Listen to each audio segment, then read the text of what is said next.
introduce our speaker. He's an old friend of mine from the Rocky Mountain Jaguar Club. He has probably one of the most beautiful Jaguars you'll ever see. He's got an XK8 that is just scored. Can you hear? Oh, where's the mic? On the floor. On the floor, okay. I knew there was something missing. Everybody hear me in the back? If you can't hear me, raise your hand. Okay, thanks.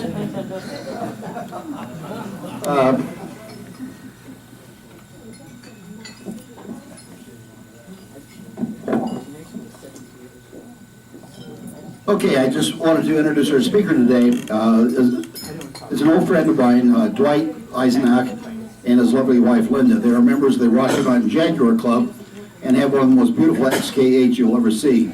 They did a marvelous job in restoring it, and it's now really almost a 100-point car in the Concord Elegance. But I had noticed that Dwight had written a book on how the slaves saw the Civil War, and I was really fascinated with it, and I thought many of our members would be interested in knowing this is such an interesting topic, how the slaves saw the Civil War, because we usually see things about Grant and Lee and all the other battles, but nothing about that side of the Civil War. So Dwight's background is really good. He's an independent scholar, a writer, and an editor, so he's got a really good background in putting this together. He and his co-author, Herbert Covey, is it? Covey, yes. Covey, put this book together along with another one on African American, what slaves ate. And he mentions that there are books up here for you to take a look at. Unfortunately, his publisher says that you have to buy them through the publisher. You can't buy them through Dwight. Dwight had his career as an investigative reporter and an editor with newspapers in Wyoming and Minnesota. I didn't know they had newspapers in Wyoming. There's a couple out there. You don't have them because nobody can read them up there. And he's won several national awards for his work in the investigative journalism field. So he's I think you'll find his talk a really interesting one. And so let's give a moral welcome to Steve Dwight Eisenach.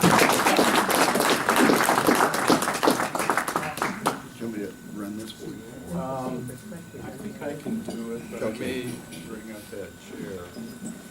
Thank you, Dennis, for that introduction, and thank you, Dennis and John, for going out and getting the right cables to make this work today. So, so that you could all see some. As we go through this, there's some really nice pictures and whatnot that I'll explain as we go through this.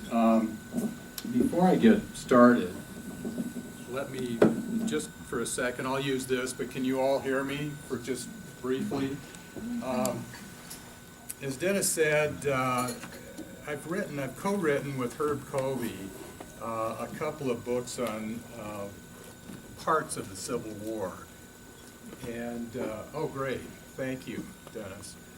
And as Dennis said, these are comp copies to me from the author, or from the publisher, and so I'm not allowed to sell these. And but what I will do is... Do you want me to put some out at the table? Yeah, why don't you, Linda, if you would, pass these around. And this one, I need this one, I'm going to refer to this one.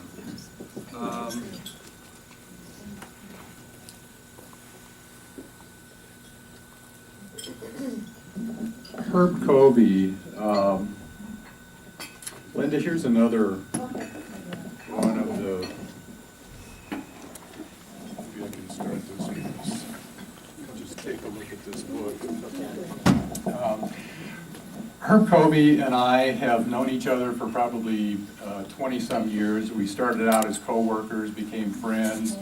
We worked on some writing projects. We both worked for the Colorado Department of Human Services for many, many years together, and we did some writing projects together and got to know one another, got to know one another's styles, and Herb had written some other books. He started out as writing a textbook with another friend of his from the University of Oklahoma, did a textbook on juvenile gangs, and that has been used as text in college classes on juvenile delinquency. But he had an interest in the Civil War as well, and he started using the slave narratives, the WPA slave narratives, and I'll explain that in a minute or two.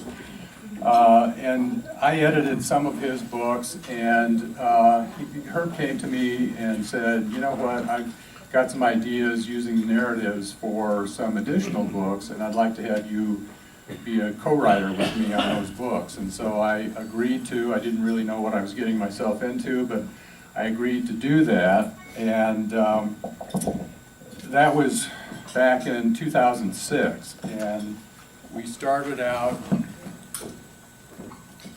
let me go, if I may. I'm going to probably jump up and jump down as we go, but I want you to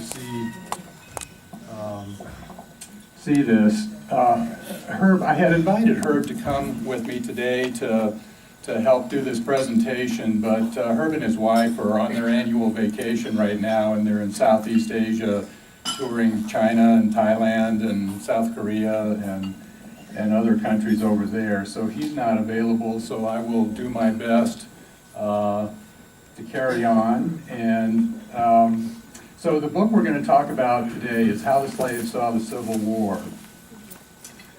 These are the How the Slaves Saw the Civil War is the book on the left up there. Can everybody see this? Yes. Okay. I'm going to play with this. Oh, it works. We started out with this book on the right, What the Slaves Ate, and this was really sort of a compendium of native African foods that came over with the slaves during the slave trade years as they were brought to the New World, and then what they did with those foods when they came into slavery in North America, turned in specifically the South, and a lot of the foods that their native foods combined with what they were given from their masters, from their owners. A lot of pork in their diets, and we'll talk about that in a minute. But they developed their own style of cooking, and they were really good at, from Africa, they did a lot of one-pot meals with meat and vegetables and a broth all in one pot, and that was a typical African meal in the pre-Columbian days before the slave trade.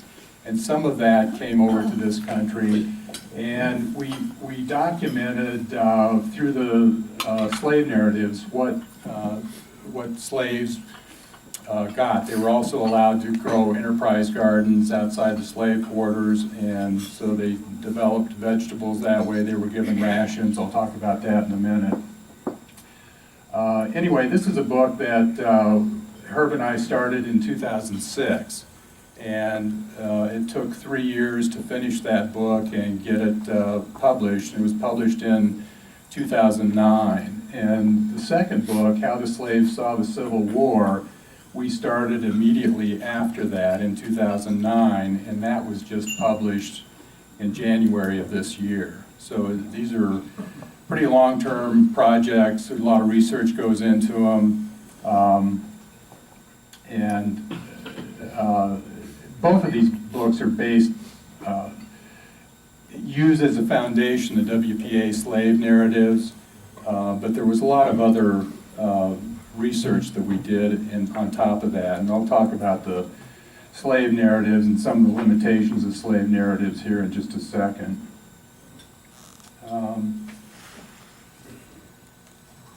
Okay, so what are the slave narratives?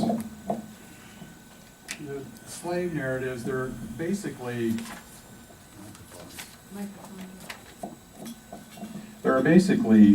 three kinds of slave narratives.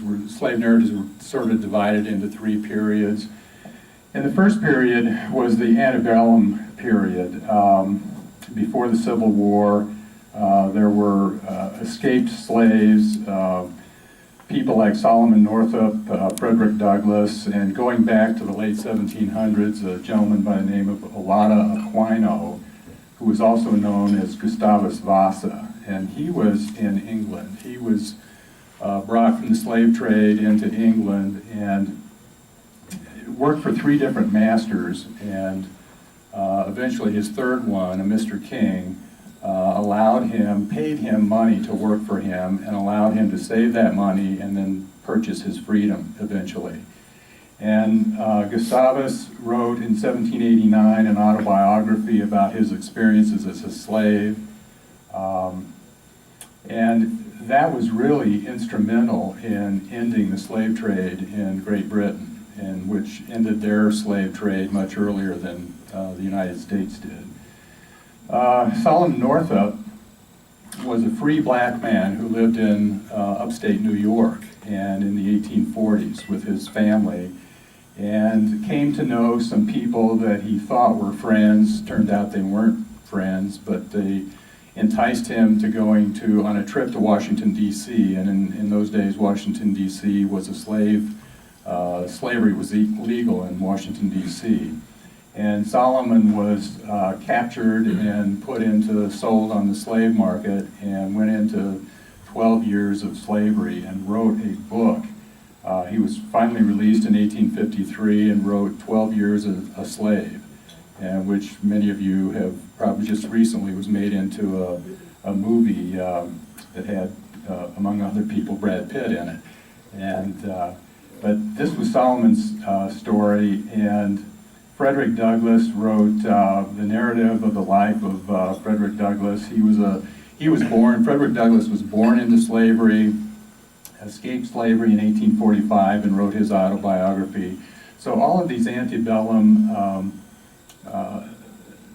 autobiographies were basically statements that were used by the abolitionists to arouse the public about the evils of slavery. And so that was kind of one period of slave narratives.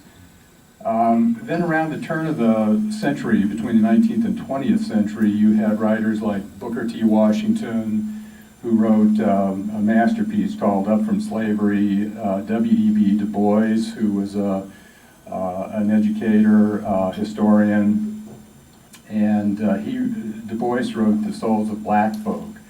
And these group of narratives were pretty much cheerleading kinds of things. This was now 35, 40 years after the Civil War, and after some initial successes in terms of freedom,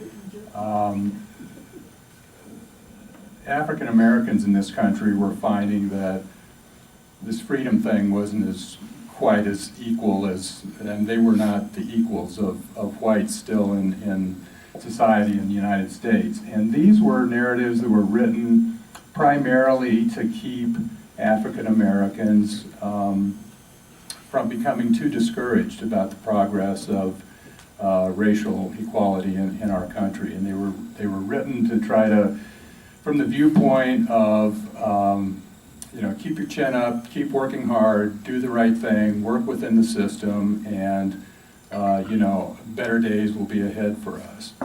And so that was right around the turn of the century. And then along about the early 1930s, the WPA narratives came along. And these are the narratives that Herb and I have used for the basis of our books. The WPA narratives really sort of grew out of Fisk University, which is in Nashville. They, along with a couple of other black colleges in the South, set out to find ex-slaves who were still living and interview them. And primarily their objective was to combat a notion there was an American historian by the name of Ulrich Phillips who was writing essays and books at that time. This is the late 1920s. And Phillips's contention from his research was that slavery really wasn't so bad. And slaves were really well fed and taken care of and looked after, and it really was sort of a benevolent institution. Well, the professors and intellectuals at Fisk University thought, well, wait a minute, that doesn't sound right to us. And so they thought, well, you know, this is still only 70 years or so after the Civil War. Let's go find some people who lived through that, who are still alive. And they did a series of 200 interviews that began to look at what the slaves had to say about slavery. And out of that grew, as we get into the 1930s, grew the WPA narratives. And the WPA, as a lot of you are probably aware, stands for Works Progress Administration. It was a New Deal program under Roosevelt in the Great Depression to put people back to work. And there was, within the WPA, there was a program called the Federal Writers Project. The Federal Writers Project took out-of-work writers in this country and sent them around the country to find more ex-slaves who were still alive and try to, from a historical basis, try to gather their comments, their responses to questions, and write that all down before it was too late, before these people passed, because at this point they were all quite elderly. So in fact they did that, and they found 2,200, approximately 2,200 living ex-slaves, and they were all over the country. And as we go through here, some of these slaves will be identified by their state, and the state is where they were living when they were interviewed. In some cases, it was the same place where they experienced slavery. In many other cases, they had moved. There are some narratives from Ohio and Indiana and places like that where families had moved north after the Civil War. Let's see. Okay, so here we have some examples of some of the people who were interviewed. And these are all Library of Congress photos. These are actual respondents to the WPA slave narratives.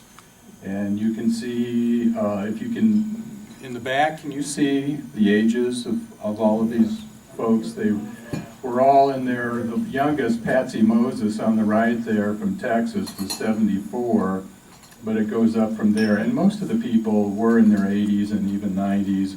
And bottom right-hand corner, you see Ann Maddox from Alabama, claimed to be 113.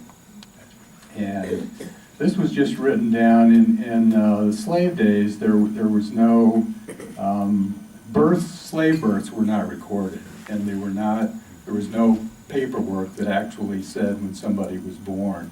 And most of these individuals learned from their mothers or fathers or their grandma, you were born in the summer when we had a whole lot of rain, and that was about 10 years ago. And so they kind of recorded their births based on things like that. And so but there were no birth certificates. So Ann Maddox may or may not have been 113, but she was probably somewhere in that neighborhood. And this is Aunt Julia Ann Jackson, and she, this is another Library of Congress photo, and she was another respondent to the WPA narratives. Here she is living in her home, and her home is a corn crib. This is in the Great Depression. Her home is a corn crib, and this, whoops.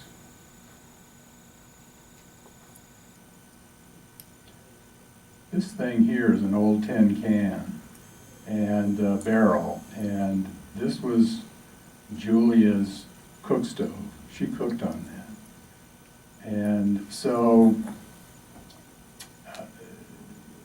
these are people, a lot of the narratives, a lot of the individuals who gave interviews for the narratives remained in poverty for virtually their whole lives. And Julia Ann Jackson certainly was one of those.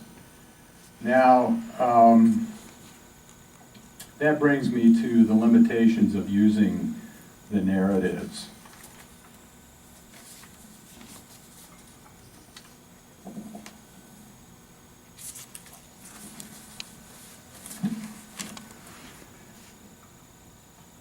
First of all, you know, over the years, when these interviews were collected, a lot of sociologists and historians questioned the validity of using this as history. And I'll go through and tell you about what some of those limitations and what some of that thinking was. First of all, memory limitations. These interviews were all collected in the 1930s. This was about a good 70-plus years after the Civil War. These were elderly people in their 70s, 80s, 90s, and even older.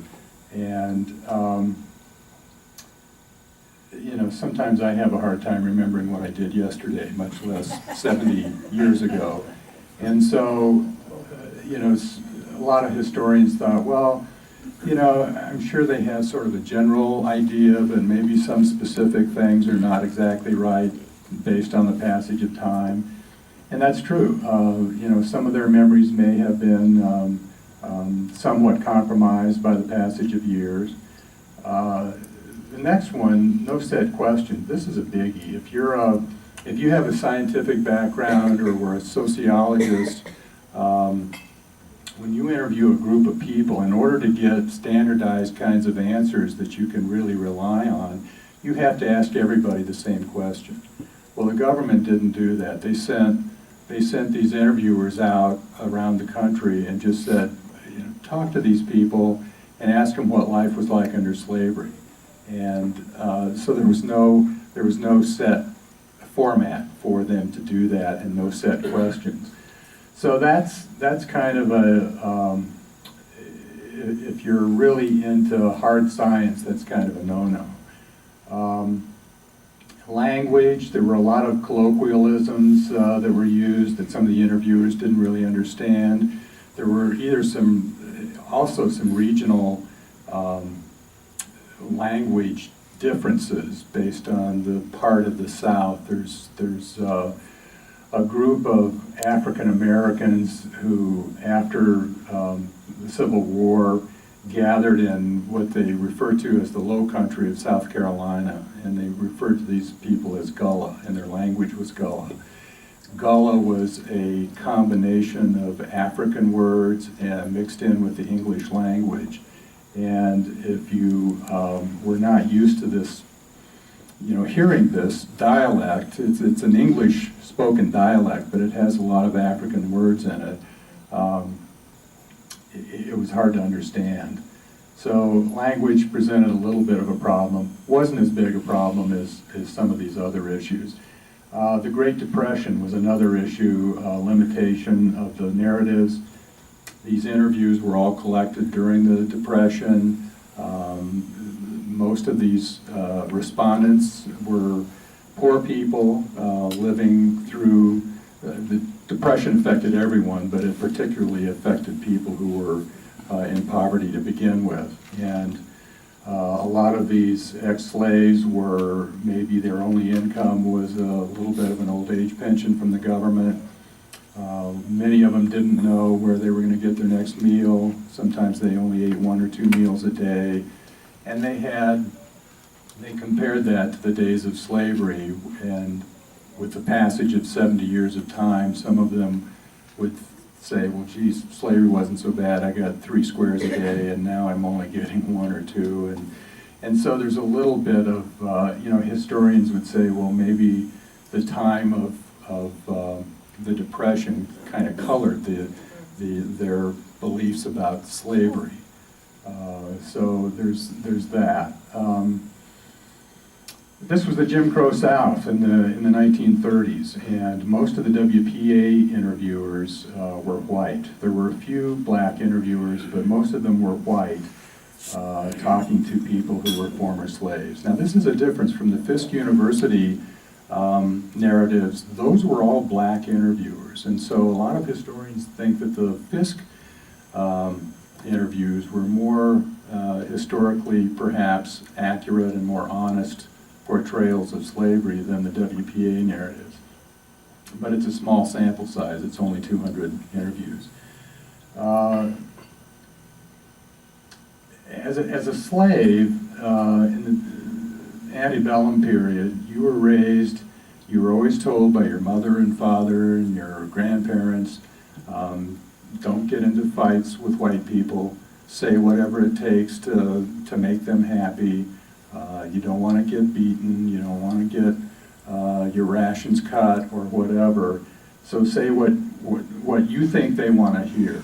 And there was some historians think, well, maybe because these were white interviewers and these were people who were raised and conditioned to please white people, that perhaps they were saying things in the interviews saying things that they thought the interviewers wanted to hear as opposed to their true feelings.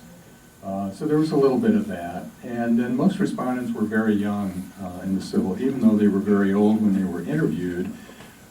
These people who were in their 70s, 80s, 90s, and in the 1930s were probably no more than teenagers in the Civil War. And so some of what they said was recounted from, you know, my mom told me this, or my dad told me this, or whatever, and so it wasn't. But it's the closest thing to first-person accounts that ever came along up to that time. And then the last thing I put in there is that these are, if you're interested in the narratives, they're easy now to access. They're on the internet. The Library of Congress has recently, in the last few years, have put them up on the internet. They're free to access. It used to be you had to go through someplace like Ancestry.com and pay for a CD to get the, but you don't have to do that anymore.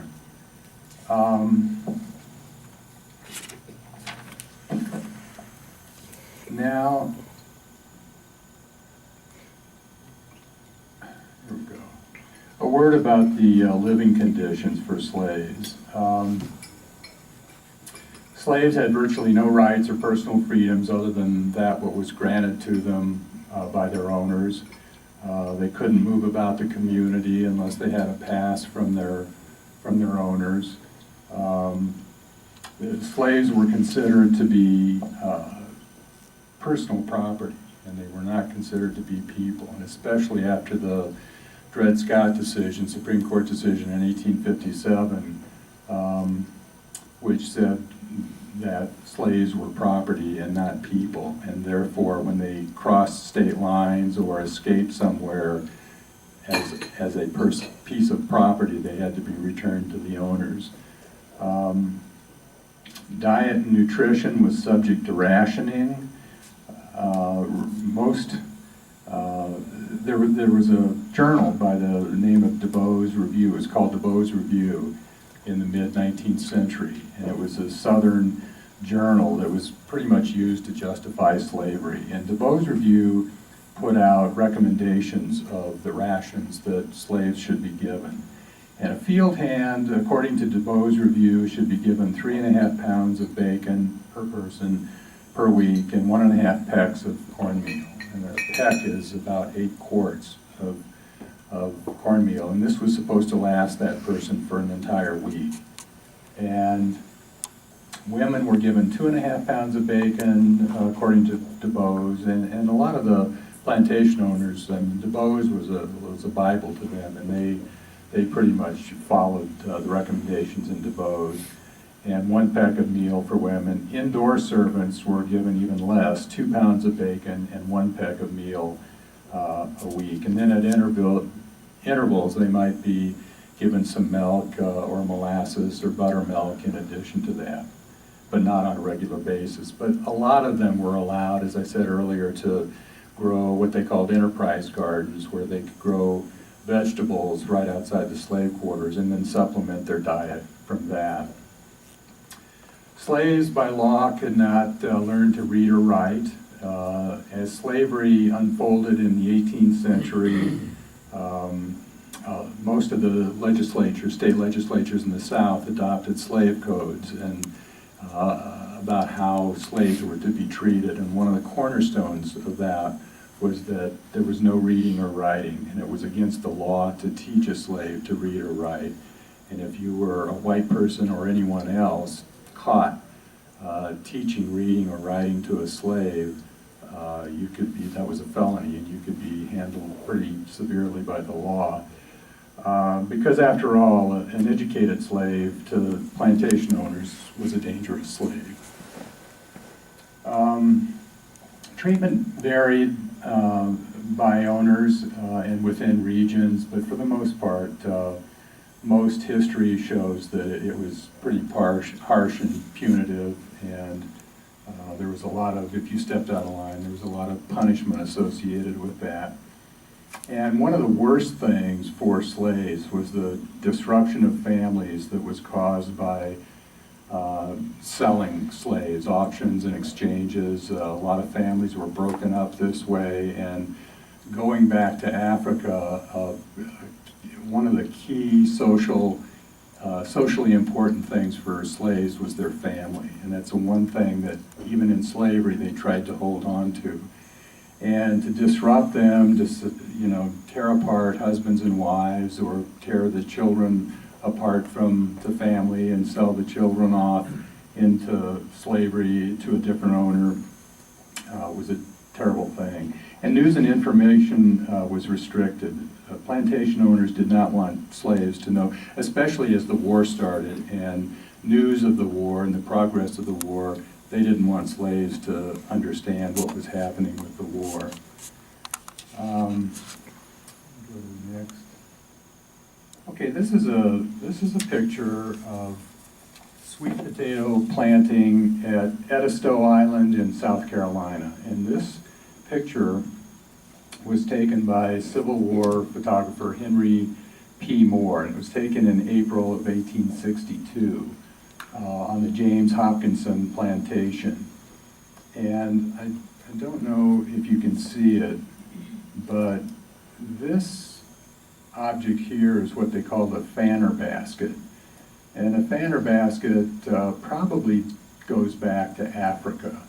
And it was a type of big basket that held, over here, it would hold rice. In this case, it was holding sweet potatoes. And it was just a big basket to carry things with, but it has African origins. The way you look at the people in this photograph, they're all standing very still, and so it raises the question about whether or not this photograph was staged. But knowing the photographic process at the time, photography was pretty new, was brand new in the Civil War. And the wet plates that they had to capture the image were not very fast. What in photography you would call, but they don't capture these. They have to be exposed. The plate had to be exposed for several seconds for it to really develop an image. And so most photographs in that era were staged. So it would not be a surprise that this one were staged.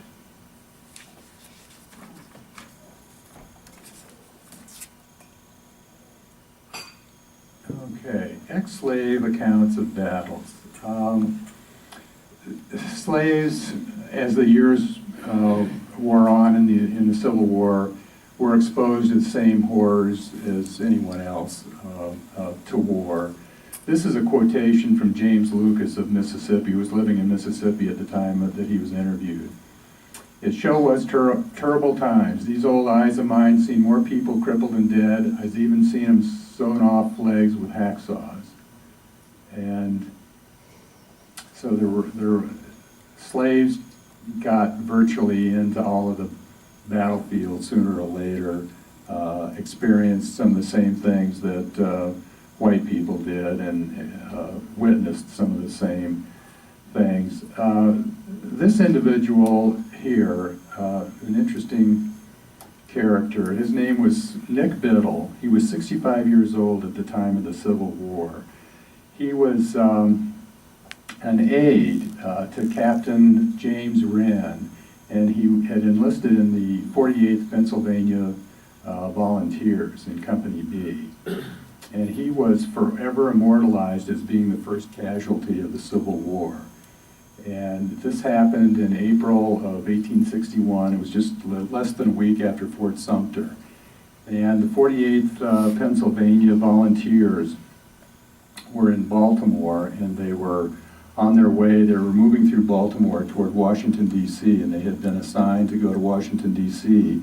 to help defend the nation's capital. And Maryland was a slave state, but it did not secede from the Union. It remained a part of the Union.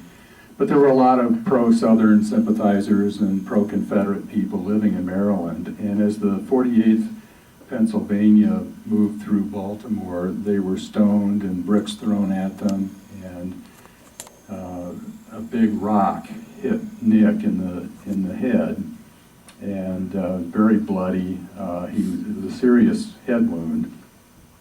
They wrapped him up. They wrapped his head in bandages. They went on, the 48th went on to Washington, D.C., and when they got there, they were greeted by President Lincoln, who thanked them all for coming to the Capitol to help defend the Capitol. And allegedly, there isn't a lot of proof of this, but allegedly Nick got to shake the hand of President Lincoln, and he was still wearing this head bandage when that happened. Unfortunately, when Nick died in 1876, he was totally destitute and didn't even have enough money to pay for his burial. Okay, as I started to say earlier, slaves either became part of when they enlisted in the Union Army as for combat or in support roles. They were parts of every major battle in the Civil War, and a lot of minor skirmishes as well. I wanted to read you just a couple of, to give you an idea of flavor of some of what they experienced. Tom Bones, who was an ex-slave living in Mississippi at the time that he was interviewed, had the following observation about the Battle of Vicksburg, which was fought in 1863. At the siege of Vicksburg, some Negro boys were sent to a run nearby to dip up water to make coffee for the soldiers. And as they dipped the water, they found the color so dark, it was found later that this water was really blood from the battlefield, and they were about to make coffee with it. So bloody conflict, and Tom Bones experienced that at Vicksburg. Also soldiers from both sides went off to war with a great deal of bravado, but came back at the end, and it was anything. I think both sides expected the conflict to be short-lived, and it was going to be more of a lark than anything else. Well, it turned into something much more terrible than that. Another former slave by the name of Tom McAlpin, and Tom was from, I believe, Alabama. And Tom, in his interview, said this: "But boss, there ain't never been nobody a-fighting like our Federates done, but they ain't never had a chance. There was just too many of them bluecoats for us to lick. I seen our Federates go off laughing and gay, full of life and health. They was big and strong and a-singing Dixie, and they just knowed they was gonna win. But boss, I seen 'em come back, skin and bone, their eyes all sad and hollow, their clothes all ragged. They was all looking sick. The spirit they left with had just been done whipped out of them." And I think that kind of, there was a lot of experience like that.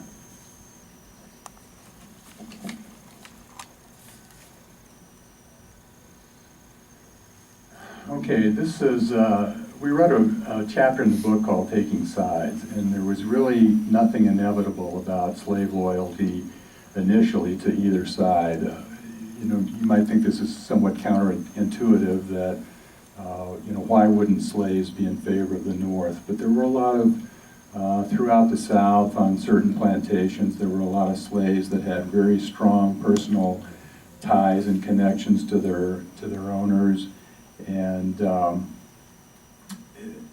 they were being fed a lot of information, misinformation, propaganda from Southern plantation owners and from the government in the South that the Yankees were terrible people and they would treat you worse than we do, and if you were free, nobody would look after you, and you might not be able to make a living, et cetera, et cetera.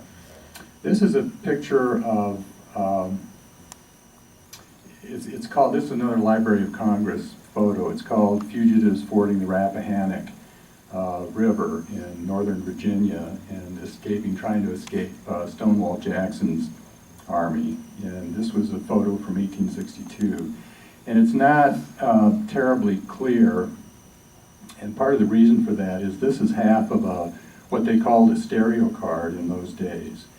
And the stereo card was kind of like 3D glasses today. It was a two-image, it was a big picture that had two images on it, and each image was a little bit different from the other one. And you had this, like wooden, in those days, a wooden viewer, and you'd stick the stereo card in there and then look through these glasses and you'd see a stereo image. And this is half of a stereo image. And these are probably contrabands crossing the river, trying to get out of the South. And the reason I say that is because in the left-hand portion here, you can see a Union soldier here. And so they were probably bringing these people into a contraband camp.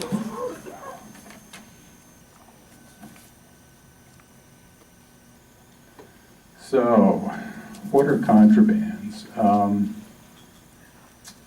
Escaped slaves were always supposed to be returned to their masters, and especially after, I said earlier, the Dred Scott decision. Well, there were so many of them as the war progressed. There were so many slaves escaping and trying to get up to the north that there was a Union general, Major General Benjamin Butler, who this was becoming a problem for because they were coming into his camp. He didn't know what to do with them.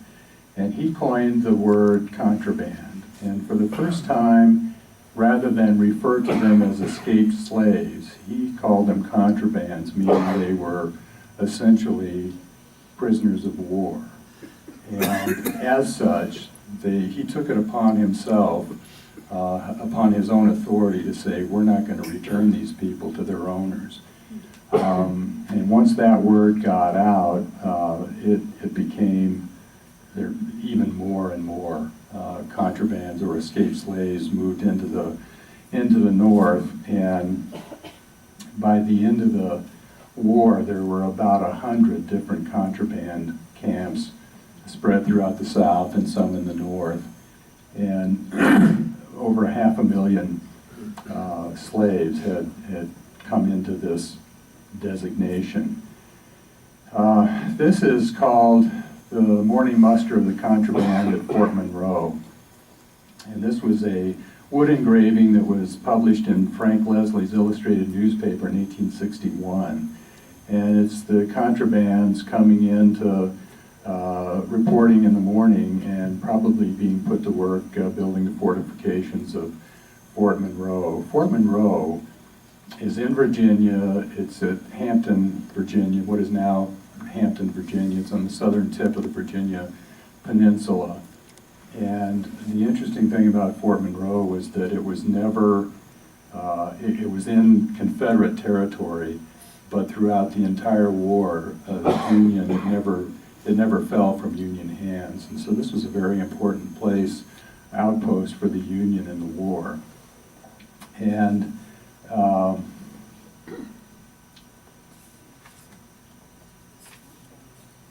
although contrabands were a great source of labor to do various things for the Union Army, they were also a drag on resources because it wasn't something the Union had planned for, and these people all had to be clothed and fed and sheltered and taken care of once they had escaped from the South, and it became kind of a logistical problem taking care of them.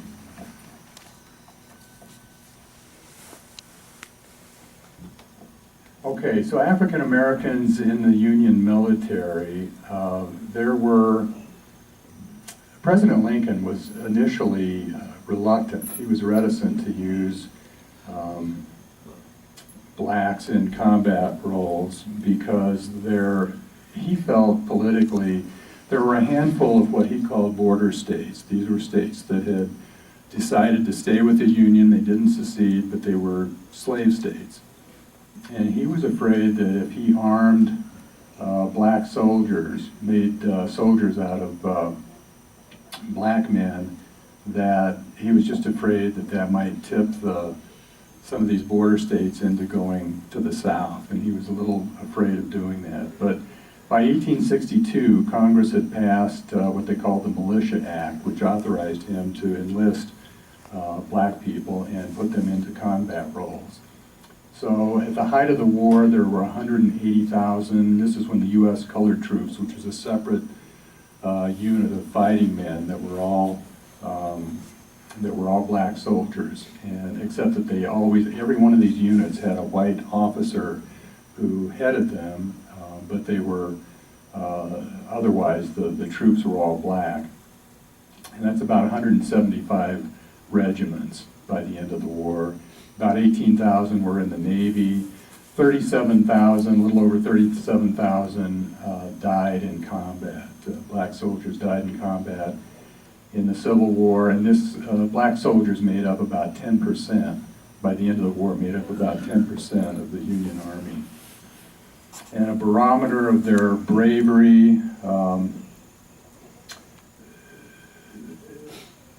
both in the North and the South, a lot of the powers that be thought, well, blacks won't make good soldiers, they don't know how, they don't know, we're afraid, they won't know what to do, they'll get scared, they'll run, they won't be good soldiers. Nothing could have been further from the truth. The Congressional Medal of Honor began to honor combatants in the Civil War, and 25 medals of honor, Congressional Medals of Honor, were awarded to black soldiers for their heroism during the Civil War. And one of the more famous of the black units was called the 54th Massachusetts Volunteer Infantry.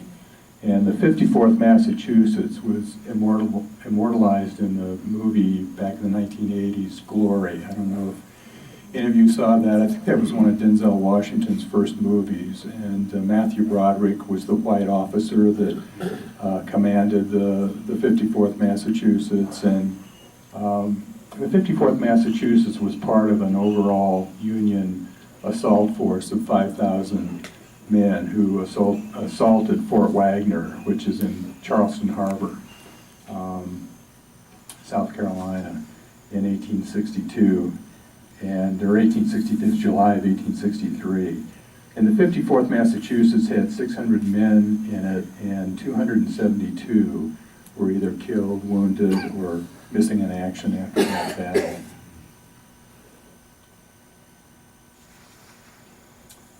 So we talked a little bit about African Americans in the Union. Believe it or not, there were some that fought for the Confederacy.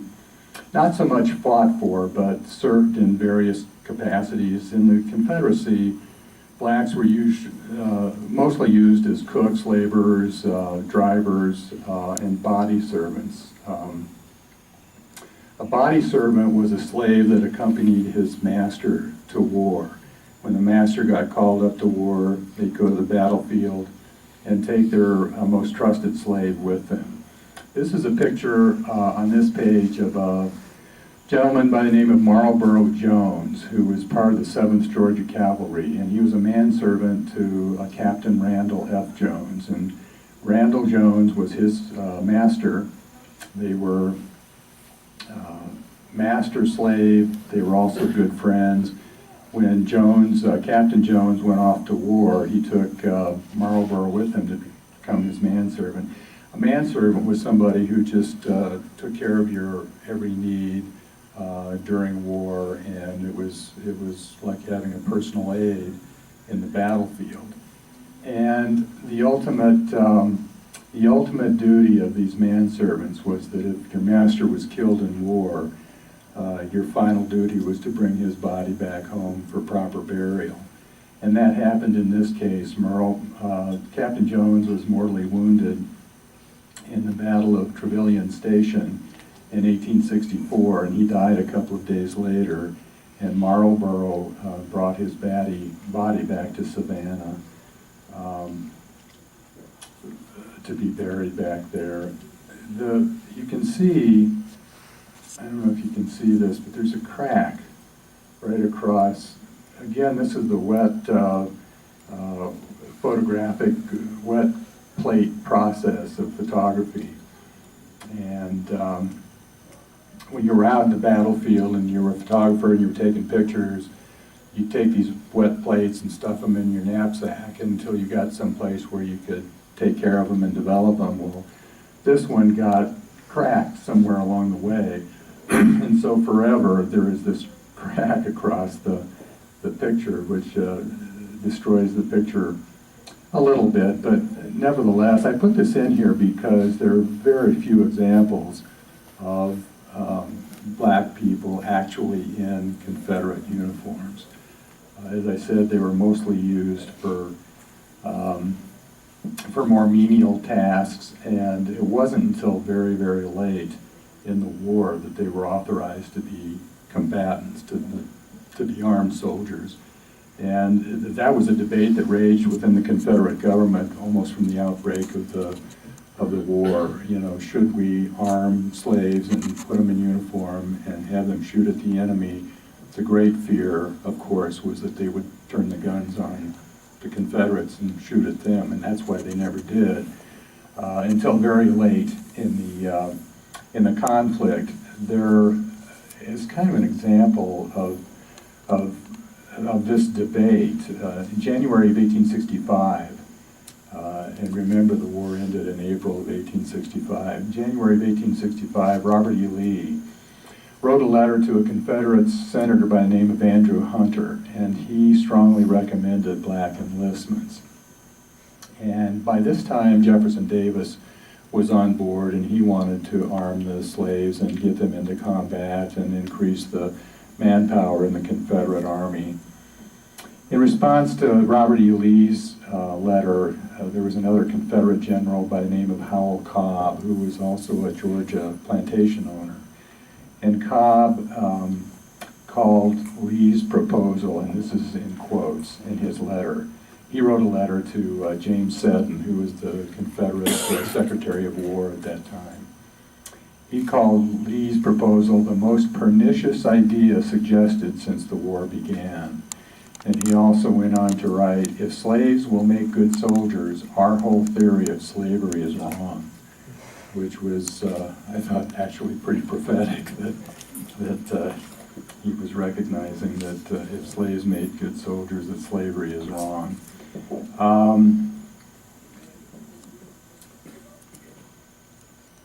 Historians disagree. There's not a whole lot of information about how many African Americans served the Confederacy, but to the best estimates, there might have been 50 to 60,000 that were used in some capacity in the Confederate war effort.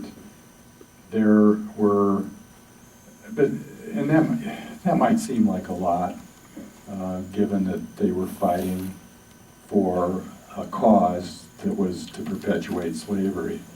But there were, remember, at the outbreak of the Civil War, there were over 4 million slaves in the South, and 50 to 60,000 is a pretty small percentage of that.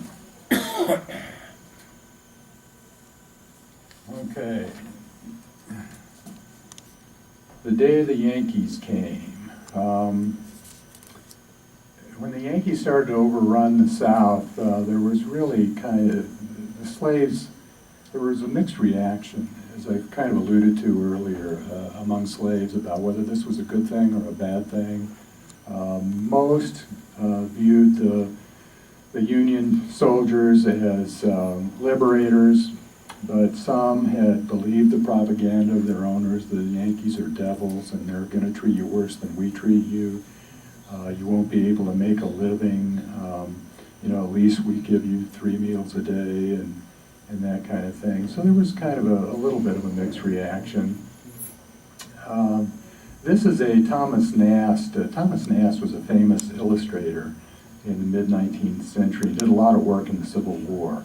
And he put together, this is a wood engraving that he put together and gave to Harper's Weekly, and they published it in April of 1863. And this is a federal column arriving on the plantation. And up here you can see the mistresses of the plantation, white women, are really sort of have a, you can't see it that well, but they have a confused look on their face. The head of the regiment tipping his cap to the women of the plantation. And then you can see the slaves surrounding the federal soldiers and bowing in respect and recognizing them as their liberators. And this is the popular notion that the North wanted to portray, that indeed these people were being liberated after hundreds of years of slavery.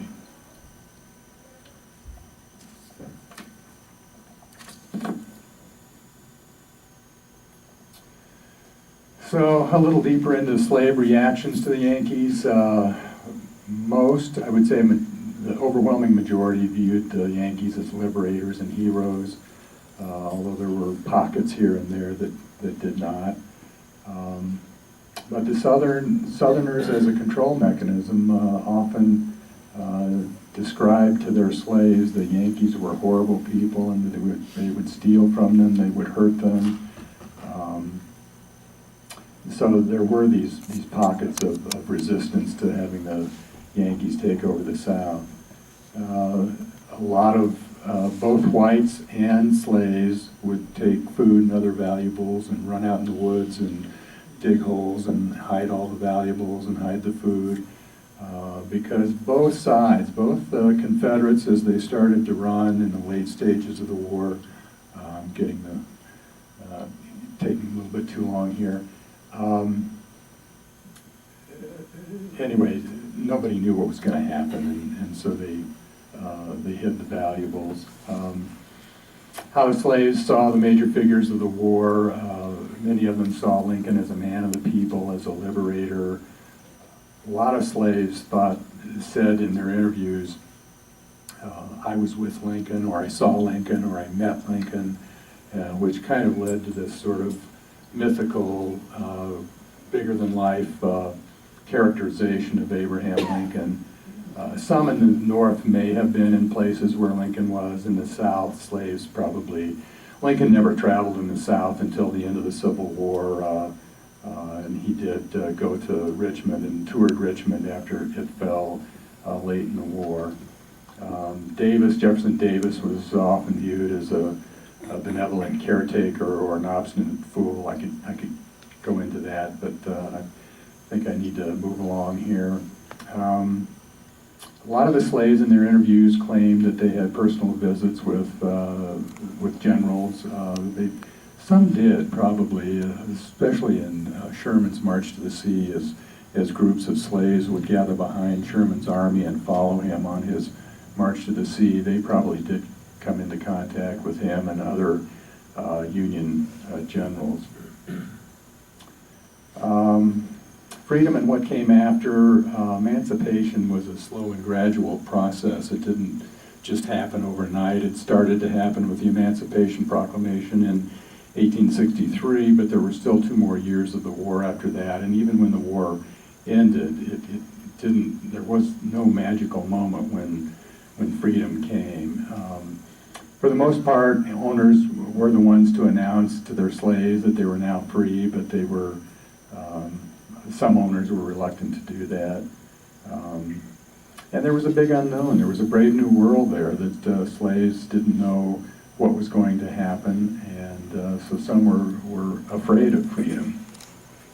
A lot of them stayed on with their former masters and became sharecroppers and tenant farmers on the same plantations, now farms, that they had worked for years as slaves. And the promise of 40 acres and mule started with General Sherman and on this march to the sea, he had all of these slaves following him, didn't know what to do with them, didn't want the army to have to take care of them, so he came up with a field order 15, where he declared that every slave was going to get 40 acres and a mule, and this would allow them to be self-sufficient.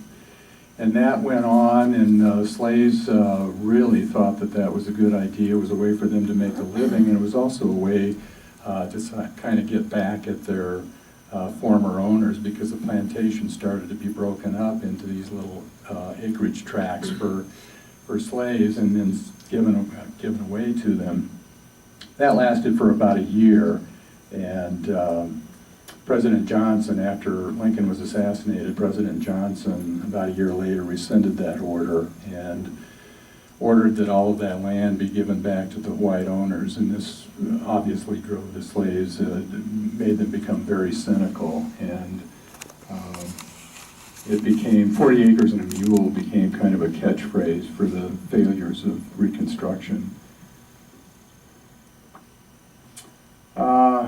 A lot of things happened, a lot of good things happened right after the Civil War, and happened very quickly. The 13th of what they call the Reconstruction Amendments, the 13th, 14th, and 15th. The 13th abolished slavery, the 14th made African American citizens, and the 15th gave blacks the right to vote. And this all happened within the first 5 years after the Civil War concluded. And immediately after that, thousands of blacks throughout the South and the North were elected to public office, began to organize labor unions, run businesses, newspapers, and whatnot. But as the years drove on, went by, the big caveat and what they learned very quickly was that legal freedom did not mean equality. And that is something that our country has spent the next 100 years after the Civil War trying to get to a more just and equal position for African Americans. So that is it.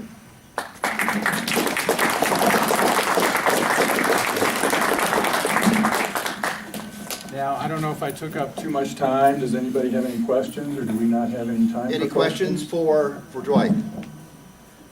Yes, those major battles that you listed there, I didn't see Gettysburg or Antietam on there. Well, that was mostly because of the limitations of my space up here. That was mostly, the question was, on the list of battles that African Americans had participated in, that Gettysburg and Antietam were not up there, but I was explaining that it was mostly a logistical thing, that we didn't have enough room to put everything up there. But it was true that African Americans participated in some way, a lot of times in support capacities, in the case of the Union Army after 1862, in combat roles, in virtually every conflict in the war. Oh, okay. Other questions for Dwight? Great. Thank you, Dwight.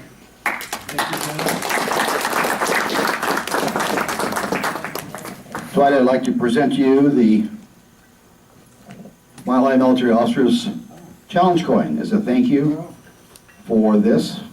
You're one of the first ones to receive that. Thank you, Dennis. And for Linda, for you, we have the Star Spangled. We don't want you to go home empty-handed. Thank you. Joe, do you want to handle the rest? I can, I guess. Okay.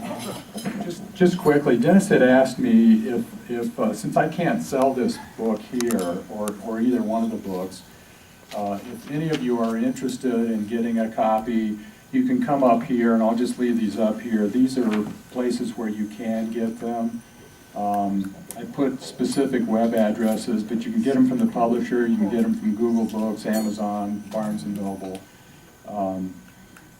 But if you don't want to buy them, and I certainly would understand that, just go to the library. They're in most of the public libraries and in a lot of the university libraries in the metro area, so if you're interested.